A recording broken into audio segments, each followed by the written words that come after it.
dan perlu dalam hidup kita sehari-hari.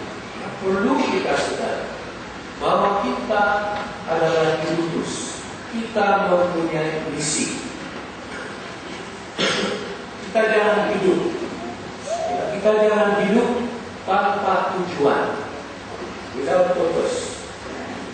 Pasti tepung yang paling keluar tujuan. Dan tujuan kita sebagai pengikut-pengikut Kristus ialah bersaksi bagi Dia.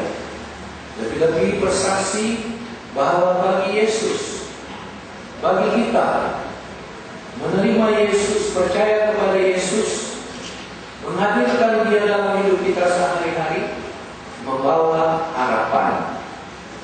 Kedua, saudara-saudari, kita pergi kepada firman Tuhan dalam bacaan kedua yang diambil dari surat Santo Paulus kepada umat di Tesalonika. Kita sebagai pengikut-pengikut Kristus, supaya dapat menghadirkan Kristus pada kita, perlu mempunyai gaya hidup, style of life, yang senantiasa bersukacita. Bersukacitalah senantiasa dengan tetap berdoa. Kita selalu mempunyai gaya hidup yang dikuasai oleh kebahagiaan, oleh sukacita. Walaupun kita dalam keadaan susah, dalam keadaan menghadapi cabaran-cabaran hidup yang kita selalu hadapi, walaupun kita dalam penderitaan karena sakit mungkin, karena masalah-masalah pribadi dan masalah keluarga, tetapi jikalau Yesus sungguh-sungguh mempunyai tempat dan berkuasa pada diri kita, keluarga kita, pasti ada sukacita. Dan itulah cara kita, saudara-saudari, bersaksi bagi Yesus.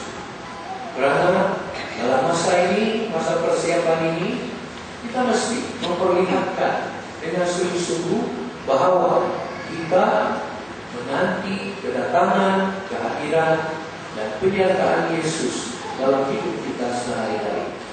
Jadi oleh itu, saudara-saudari, marilah sama-sama kita masuk dalam minggu ketiga ini dengan penuh harapan,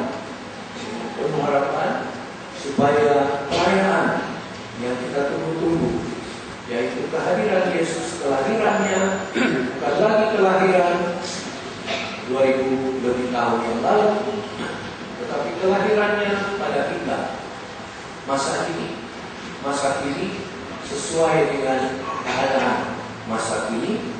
Dan janganlah kita terpengaruh dan mudah dipengaruhi oleh gaya hidup, oleh cara-cara perayaan yang kita dapat lihat, yang kita dapat kenal dan rasa pada masa ini. Karena perayaan Krismas bagi kita adalah perayaan yang berpusat kepada pribadi Yesus.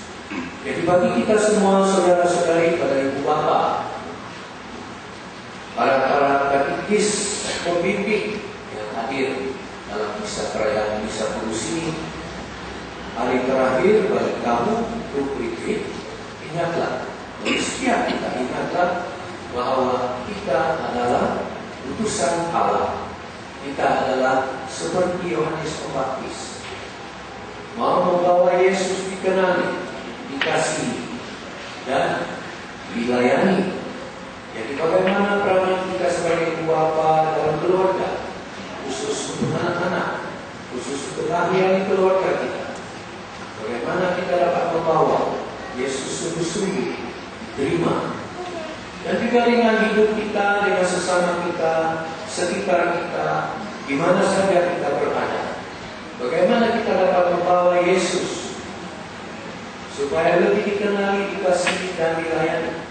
Tentu sekali dengan gaya hidup kita, gaya hidup yang penuh dan dikuasai oleh sukacita.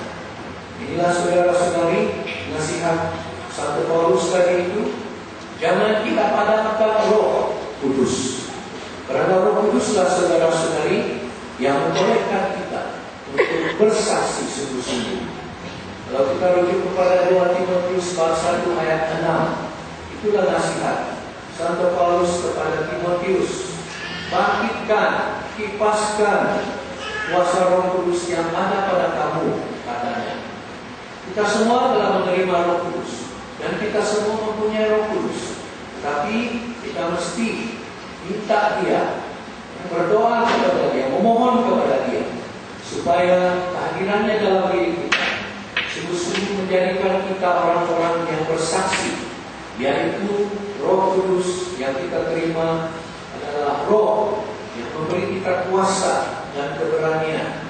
Roh Kudus yang ada pada kita membangkitkan cinta kasih. Roh Kudus yang ada pada kita membolehkan kita hidup dalam menguasai diri, hidup dalam ketertiban. Itu dalam 2 Timotius bab 1 ayat 6 sampai 7.